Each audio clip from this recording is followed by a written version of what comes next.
Salute Bharat. Salute ഭാരതിൽ ഇന്ന് നമ്മോടൊപ്പമുള്ളത് മുതിർന്ന മാധ്യമപ്രവർത്തകൻ ശ്രീ എ ഹരികുമാറാണ്. സാർ നമസ്കാരം. നമസ്തേ ദീപദാസ്. സാർ, തമിഴ്നാട്ടിലെ BJPയുടെ മുൻ പ്രസിഡൻ്റായിരുന്ന അണ്ണാമലൈ, അദ്ദേഹം BJPയിൽ നിന്ന് അദ്ദേഹം രാജിവെച്ചു. അദ്ദേഹത്തിൻ്റെ രാജി BJP സ്വീകരിച്ചു. പ്രാഥമിക അംഗത്വത്തിൽ നിന്ന് വരെ അദ്ദേഹത്തെ പുറത്താക്കി എന്നൊരു വാർത്ത വരുന്നുണ്ട്. സർ, അണ്ണാമലയുടെ അടുത്ത ഭാവി പരിപാടികൾ എന്തായിരിക്കാം? അണ്ണാമലയുടെ ഇനിയുള്ള നീക്കം തമിഴ്നാട്ടിൽ എന്താകും? ഒന്ന് ചുരുക്കി പറയാം. ഏതാണ്ട് അരമുക്കാൽ മണിക്കൂറിന് മുമ്പാണ് ദേശീയ മാധ്യമങ്ങളിലൊക്കെ തന്നെ BJP അഖിലേന്ത്യാ അധ്യക്ഷൻ നിതിൻ നബീൻ മുൻ തമിഴ്നാട് BJP യൂണിറ്റ് പ്രസിഡന്റായ, അല്ലെങ്കിൽ തമിഴ്നാട് സംസ്ഥാന പ്രസിഡന്റ് ആയിരുന്ന കെ അണ്ണാമലയുടെ രാജി, അദ്ദേഹത്തിന്റെ പ്രാഥമിക അംഗത്വത്തിൽ നിന്നുമുള്ള അദ്ദേഹത്തിന്റെ രാജി സ്വീകരിച്ചതായിട്ട് വാർത്ത വന്നത്. അപ്പോൾ കാര്യങ്ങൾ വളരെ കൃത്യമായി. അദ്ദേഹം രാജി വെക്കാൻ തീരുമാനിച്ചു എന്നുള്ള വാർത്തകളാണ് ഇതിനു മുമ്പ് മുഴുവൻ വന്നുകൊണ്ടിരുന്നത്. മാത്രമല്ല, അദ്ദേഹം സാധാരണ ഒരാൾ രാജിവെക്കുമ്പോൾ രാജിക്കത്തങ്ങ് അഖിലേന്ത്യാ പ്രസിഡന്റിന് ഫാക്സ് ചെയ്യുകയോ അല്ലെങ്കിൽ കൊറിയർ ചെയ്യുകയോ ഒക്കെ ചെയ്യുകയുള്ളൂ. പക്ഷേ അണ്ണാമല BJPയോടും പ്രധാനമന്ത്രി നരേന്ദ്രമോദിയോടുമുള്ള നല്ല ബന്ധം നിലനിർത്തിക്കൊണ്ട് തന്നെ അദ്ദേഹം ഡൽഹിയിൽ ചെന്ന് അദ്ദേഹം പുതിയ അഖിലേന്ത്യാ അധ്യക്ഷനെ കണ്ടു, സംസാരിച്ചു. അമിത്ഷാ, BJPയുടെ ഏറ്റവും വലിയ നേതാക്കന്മാരിൽ രണ്ടാമനായ അമിത്ഷാ, കേന്ദ്ര ആഭ്യന്തരമന്ത്രിയായ അമിത്ഷായെ നേരിട്ട് കണ്ട് സംസാരിച്ചു. അതിനുശേഷം അദ്ദേഹം തിരിച്ച് ചെന്നൈയിലെത്തി. ഇപ്പോഴൊരുപക്ഷെ അദ്ദേഹം സോഷ്യൽ മീഡിയയിലൂടെയുള്ള അദ്ദേഹത്തിന്റെ ഇന്ററാക്ഷൻ തുടങ്ങിക്കാണും. ഏതാണ്ട് 12:05 തുടങ്ങും എന്നാണ് അദ്ദേഹം നേരത്തെ അനൗൺസ് ചെയ്തിരിക്കുന്നത്. അപ്പോൾ അദ്ദേഹത്തിന്റെ അനുയായികളും അദ്ദേഹത്തിന്റെ ആരാധകരും അതുപോലെ തന്നെ അദ്ദേഹത്തിനോട് അദ്ദേഹം പിന്തുടരുന്ന രാഷ്ട്രീയ ശൈലിയോട് ആഭിമുഖ്യമുള്ളവരുമായിട്ടുള്ള എല്ലാ ആൾക്കാരുമായിട്ടും അദ്ദേഹം സോഷ്യൽ മീഡിയയിലൂടെ അദ്ദേഹം വെറുതെ സംസാരിക്കുകയല്ല, അദ്ദേഹം ചില സെലക്റ്റഡ് ചോദ്യങ്ങൾക്ക് മറുപടി കൊടുക്കുകയും ചെയ്യും. അപ്പോൾ അത് തുടങ്ങിയിട്ടുണ്ടാവണം. ഇപ്പോൾ അദ്ദേഹം പുതിയൊരു രാഷ്ട്രീയ ഒരു മൂവ്മെന്റ് എന്നാണ്, പൊളിറ്റിക്കൽ മൂവ്മെന്റ് സ്റ്റാർട്ട് ചെയ്യുമെന്നാണ് മുൻപ് പറഞ്ഞിരുന്നത്. അല്ലാതെ പൊളിറ്റിക്കൽ പാർട്ടി എന്ന വാക്കല്ല ഉപയോഗിച്ചിരുന്നത്. അത് അർത്ഥഗർഭമാണ്.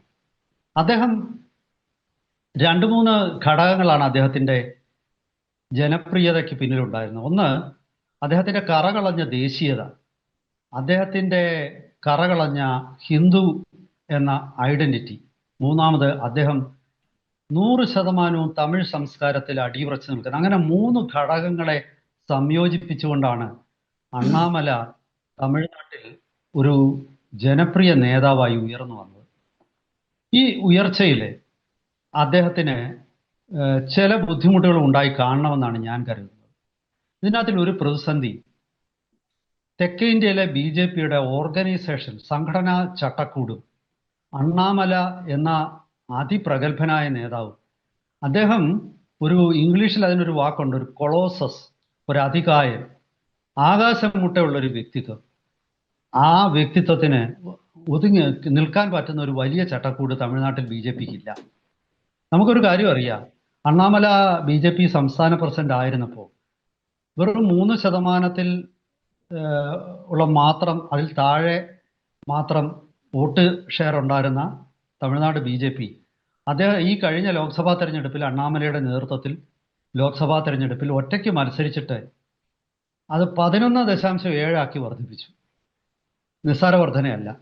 അതുവരെ തമിഴ് രാഷ്ട്രീയത്തിന്റെ അരികുകളിൽ നിന്ന BJP എന്ന പ്രസ്ഥാനം അതിന്റെ മധ്യത്തിലേക്ക്, മുന്നണിയിലേക്ക് കയറി. ഇതിന്റെ ക്രെഡിറ്റ് അണ്ണാമലയ്ക്കാണ്. കാരണം അണ്ണാമല ആ സ്ഥാനത്തു നിന്നും അപ്രതീക്ഷിതമായി നീക്കം ചെയ്യപ്പെട്ടതിന് ശേഷം രാഷ്ട്രീയ തന്ത്രജ്ഞനെന്നും അടവ് നയങ്ങളുടെ തമ്പുരാനെന്നും ഒക്കെ അറിയപ്പെടുന്ന വ്യക്തി നയനാർ നാഗേന്ദ്രൻ BJP സംസ്ഥാന പ്രസിഡന്റ് ആയതിനു ശേഷം സംഭവിച്ചത് എന്താണ്? ഈ 11.7 വോട്ട് ശതമാനം വീണ്ടും 2.8-3% എത്തിച്ചേർന്നു. അതായത് മൂഷിക സ്ത്രീ വീണ്ടും മൂഷിക സ്ത്രീയായി. അങ്ങനത്തെ ഒരു ഗതികേടിലേക്ക് BJP പോയി.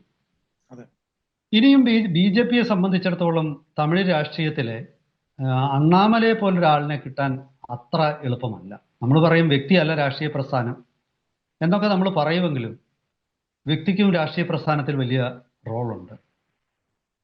ഇപ്പൊ കേരളത്തിൽ തന്നെ നമുക്കറിയാം, പിന്നെ CPM-ന് കോടിയേരി ബാലകൃഷ്ണനല്ല MV ഗോവിന്ദൻ, കെ കരുണാകരനല്ല മറ്റ് ഏത് മുഖ്യമന്ത്രി വന്നാലും. ഇതൊക്കെ വ്യക്തികൾക്കും വ്യക്തികളുടേതായ പ്രാധാന്യമുണ്ട്. രാഷ്ട്രീയത്തിന് പാർട്ടിക്ക് പാർട്ടിയുടേതായ പ്രസക്തിയുണ്ട്. രണ്ടും കൂടി കൂട്ടിച്ചേരുമ്പോഴാണ് വിജയവും സാമൂഹിക മാറ്റവും രാഷ്ട്രീയ അധികാരവും ഒക്കെ വരുന്നത്. ഇനി എന്തായിരിക്കും അണ്ണാമലയെ പോലൊരാളിനെ വളരെ പെട്ടെന്ന് BJP അപ്രതീക്ഷിതമായിട്ട് അദ്ദേഹത്തിനെ മാറ്റിയത്? അദ്ദേഹം ഈ കടുത്ത തീരുമാനമെടുത്തത് എന്തുകൊണ്ടാണ്? ഇനി അദ്ദേഹത്തിന്റെ ഭാവി എന്താണ്? ഇങ്ങനെ കുറെ ചോദ്യങ്ങൾ നമ്മുടെ മുമ്പിലുണ്ട്. ഈ ചോദ്യങ്ങൾ നമുക്ക് ഓരോന്നായിട്ട് ആദ്യം ഞാൻ ഒരു പൊതുവെ ഒന്ന് സ്പർശിച്ചു പോയിട്ട് പിന്നീട് ഞാൻ അതിന്റെ വിശദാംശങ്ങളിലേക്ക് കിടക്കാം. തമിഴ്നാട് രാഷ്ട്രീയത്തിലെ അണ്ണാമല ആദർശത്തിൻ്റെതായ ഒരു രാഷ്ട്രീയമുണ്ട് അണ്ണാമലയ്ക്ക്. ആ ആദർശത്തിൻ്റെതായ രാഷ്ട്രീയത്തിലാണ് അദ്ദേഹം ഇനി ഞാൻ DMK പുറത്താക്കാതെ ചെരുപ്പിടില്ല എന്ന് പറഞ്ഞ് ചെരുപ്പിടാതെ നടന്നു. അത് എത്ര രാഷ്ട്രീയക്കാർക്ക് ചെരുപ്പിടാതെ നടക്കാൻ പറ്റും? പക്ഷെ അതിനുള്ള ഒരു ചങ്കുറപ്പ്.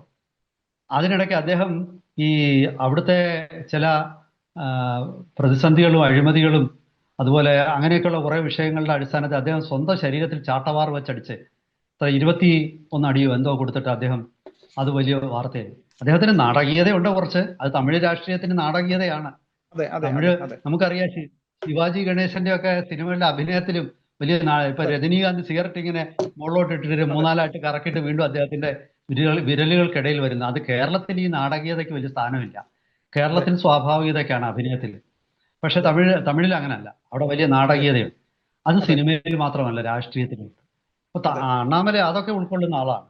പക്ഷെ അണ്ണാമല തമിഴ്നാട്ടിലെ ഈ വോട്ടിന് കാശ് കൊടുക്കുക എന്നൊരു പരിപാടിയുണ്ട് തമിഴ്നാട്ടിൽ. വലിയ രീതിയിൽ പണം വിതരണം ചെയ്യും. അണ്ണാമല അതിന് പൂർണ്ണമായിട്ട് എതിരായിരുന്നു. അണ്ണാമല പൈസ കൊടുക്കാതെ ജയിച്ചാൽ മതി, ഇതുവരെ അങ്ങനെ ആണെന്ന് കരുതിയിട്ട് കാര്യമില്ല, ഇനി അങ്ങനെ ആവാൻ പാടില്ല, ഇതായിരുന്നു അണ്ണാമലയുടെ നിലപാട്.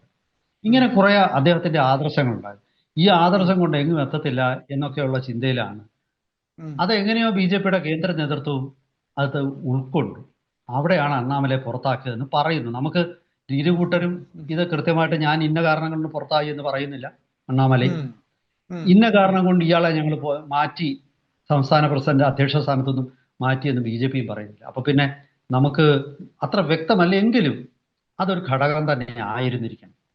പക്ഷെ അതുപോലെ തന്നെ കുറച്ച് കാര്യങ്ങൾ ഉണ്ട്. അതായത് അണ്ണാമല ഒരു ദീർഘകാല ഇന്നിങ്സിനായിട്ടാണ് തമിഴ് രാഷ്ട്രീയത്തിലെത്തിയത്. തൽക്കാലം അവിടെ വിജയമില്ലെങ്കിലും അദ്ദേഹത്തിന് പ്രശ്നമല്ലായിരുന്നു. BJPയെ സംബന്ധിച്ച് പെട്ടെന്ന് തമിഴ്നാട്ടിലെ അധികാരം പിടിച്ചെടുക്കണമെന്ന് അവർക്കുണ്ടായിരുന്നു. ആ ഒരു കാഴ്ചപ്പാടിന്റെ വ്യത്യാസവും അവിടെ ഒരു പ്രശ്നമായി. അപ്പോ അടവ് നയത്തിന്റെ ഭാഗമായിട്ട് നയനാർ നാഗേന്ദ്രൻ വരട്ടെ എന്ന് അവർ പറഞ്ഞു, കേന്ദ്ര നേതൃത്വം. പക്ഷെ അത് അമ്പെ പിഴച്ചു. കാരണം ഈ അടവ് നയമാണെങ്കിൽ AIADMK BJP സഖ്യം ഇപ്പൊ അധികാരത്തിൽ വരേണ്ടതാണ്. DMKയുടെ അത്ര പോലും സീറ്റ് ഇപ്രാവശ്യം AIADMK കിട്ടില്ല. BJPക്ക് 3 MLA-മാരുണ്ടായിരുന്ന സ്ഥാനത്ത് വെറും 1 MLA ആയിട്ട് ഇപ്പൊ കുറഞ്ഞു. അപ്പൊ ഈ അടവ് നയം പരാജയപ്പെട്ടു പോയി. ആദർശ നയം തന്നെ ആയിരുന്നു നല്ലത്. ഇനി പറഞ്ഞിട്ട് കാര്യമില്ല. അണ്ണാമല ഇനി BJP നിന്നാൽ അദ്ദേഹം നാണം കെടും. അദ്ദേഹത്തിന്റെ ഇമേജും പോകും. അദ്ദേഹത്തിന് BJPക്ക് ഉള്ളിൽ അദ്ദേഹം ഒതുക്കപ്പെടുകയും ചെയ്യും. അപ്പൊ അദ്ദേഹം പുറത്തു വന്നത് നന്നായി എന്ന് തന്നെയാണ് ഞാൻ അഭിപ്രായപ്പെടുന്നത്. ഇതൊക്കെ പറയുമ്പോഴും അണ്ണാമല എന്ന വ്യക്തിയുടെ, എന്ന നേതാവിൻ്റെ പ്രസക്തി, അദ്ദേഹം ദ്രാവിഡ നാട്ടിൽ അദ്ദേഹം ഉയർത്തിയ ഹിന്ദുത്വ, ദേശീയത, ഈ 2 വിഷയങ്ങളിൽ അദ്ദേഹം ശക്തമായ നിലപാട് ദ്രാവിഡ പ്രസ്ഥാനങ്ങളിൽ നിന്ന് വിയോജിച്ചു. വിയോജിച്ചുകൊണ്ട് അദ്ദേഹം ഇപ്പൊ BJP വേൽ യാത്ര നടത്തി, മുരുകന്റെ വേല്, ആ വേലുമായി വേൽ ക്ഷേത്രങ്ങളിലൊക്കെ പോയി. അതിനുശേഷം ഒരുപാട് മുരുക വിശ്വാസവുമായിട്ട് ഭക്തിയുമായിട്ട് ബന്ധപ്പെട്ട സമ്മേളനങ്ങൾ പലതും നടത്തി. അണ്ണാമല തികഞ്ഞ ആത്മീയവാദിയാണ്, സംശയമൊന്നുമില്ല. അദ്ദേഹം അത് പറയുന്നതിന് അദ്ദേഹത്തിന് നാണക്കേടൊന്നുമില്ല. അപ്പോൾ അദ്ദേഹമാണ് യഥാർത്ഥത്തിൽ, ഞാൻ പറയും, അദ്ദേഹം ഉഴുതിട്ട ഭൂമിയിൽ വിത്തെറിഞ്ഞ് വിളവെടുത്തത് വിജയിയാണ്. ഇപ്രാവശ്യം അങ്ങനെയാണ്. കാരണം ആത്മീയമായ മതേതരത്വമാണ് എൻ്റെ രാഷ്ട്രീയം. ഞാൻ എത്തിസം അഥവാ നിരീശ്വരവാദത്തിന്റെ രാഷ്ട്രീയത്തിലല്ല വിശ്വസിക്കുന്നത്. എനിക്ക് ആ ദ്രാവിഡ പാരമ്പര്യം ഇല്ല എന്ന് പറഞ്ഞ വിജയിയാണ് ഇപ്രാവശ്യം അവിടെ ജയിച്ചത്. അപ്പൊ ദ്രാവിഡ പാരമ്പര്യത്തിൽ ഊന്നിയാൽ മാത്രമേ വിജയിക്കൂ എന്നുള്ള ഒരു ചിന്ത തമിഴ് രാഷ്ട്രീയത്തിൽ നിന്ന് മാറ്റാൻ തുടക്കമിട്ട് പ്രവർത്തിച്ചു തുടങ്ങിയ അണ്ണാമലയാണെങ്കിലും ആ ചിന്ത അവിടെ വിജയിച്ചു. അണ്ണാമലയിലൂടെ അല്ല, ദൗർഭാഗ്യവശാൽ BJPക്ക് കാത്തിരിക്കാനുള്ള ക്ഷമയില്ലായിരുന്നു. കൊതിയ നിലയ്ക്ക് പോയി എനിക്ക് താഴത്തായോ എന്ന് പണ്ടത്തെ കാലത്ത് ഒരു ചൊല്ലുണ്ട്. ഒരു ഒരു ഒരു വിശപ്പ് മൂത്ത ഒരാള് സദ്യ വിളമ്പുവാണ്. അപ്പോൾ ഇല വന്നില്ല. അപ്പം അടുത്തിരിക്കുന്ന ആളിനെ കാണുന്നില്ല. അപ്പം അടുത്തിരിക്കുന്ന ആളിനെ വിമർശിച്ചിട്ട് ഈ ഒരാൾ പറഞ്ഞു, ഈ തറയിലോട്ട് വിളമ്പിയാൽ മതി, മറ്റേ ആളെ ഇലയ്ക്ക് പോയിരിക്കുകയാണ്. പക്ഷെ തറയിലോട്ട് വിളമ്പിയതും കേടായി പോയി, എല്ലാം പോയി. BJPക്ക് ഇപ്രാവശ്യം അങ്ങനെ സംഭവിച്ചോ എന്ന് ഞാൻ ആശങ്കപ്പെടുന്നു. കാരണം തമിഴ്നാട്ടിലെ അണ്ണാമല ഉഴുതിട്ട ഭൂമിയിൽ വിള കൊയ്തെടുത്തത് വിജയാണ്. പക്ഷേ കാലം അതുകൊണ്ടൊന്നും തീരുന്നില്ല. അണ്ണാമലൈ പുതിയ രാഷ്ട്രീയ പ്രസ്ഥാനവുമായിട്ട് വരുന്നു.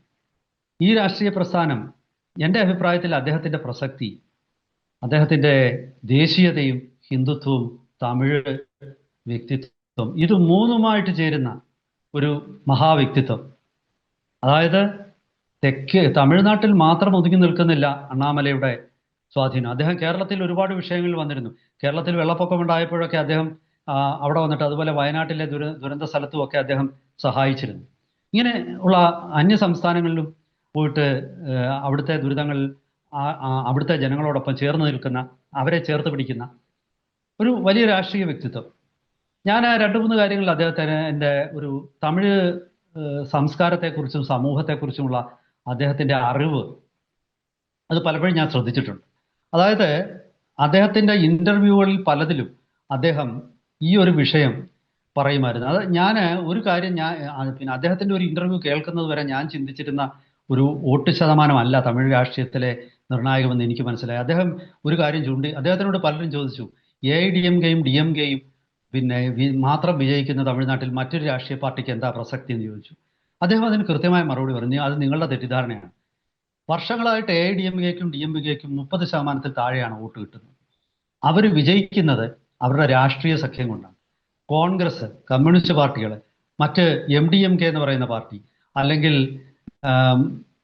പിന്നെ അതുപോലെ തന്നെ PMK, പട്ടാളി മക്കൾ കക്ഷി, ഇങ്ങനെയൊക്കെയുള്ള സഖ്യങ്ങൾ രൂപീകരിക്കുമ്പോൾ ഈ മൊത്തത്തിലുള്ള മുന്നണിയുടെ വോട്ട് ശതമാനം 42-43 ഒക്കെ ആവും. അങ്ങനെയാണ് അവിടെ വിജയിക്കുന്നത്.